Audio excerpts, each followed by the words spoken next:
আসসালামু আলাইকুম দর্শক, দেখতে পাচ্ছেন আমি ট্রাম ট্রাকের ভেতর থেকে আপনাদেরকে আমাদের কার্যক্রম দেখানোর চেষ্টা করতেছি।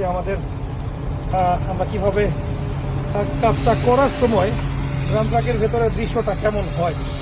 এবং আপনারা দেখতে পাচ্ছেন রাস্তাটা কিন্তু এই যে আমরা যে রাস্তাটা ভাঙলাম, এখন চলে যাচ্ছি আমরা আমাদের এক্সকেভেটরের খুব কাছাকাছি। এবং এখান থেকে আমরা আবার নতুন করে মাল লোড হবে। মাল লোড হবার পরে আবার চলে যাবে ওই যে সামনের যে জায়গাটা, অর্থাৎ প্রতিবার আমরা যেমনটা দেখানোর চেষ্টা করতেছিলাম। এই যে দেখেন আমাদের আনলোডিং পয়েন্ট, এবং আমরা কিন্তু স্টিল নাও অনলোডিং পয়েন্ট। তো এই হচ্ছে দর্শক, একটুখানি আপনাদের সাথে ড্রাম ট্রাকের ভেতর থেকে পুরো দৃশ্যটা শেয়ার করতে পেরে অনেক ভালো লাগতেছে। পাশে থাকবেন, আর হ্যাঁ, বেকু ভাইয়ের সাথে থাকবেন। আসসালামু আলাইকুম।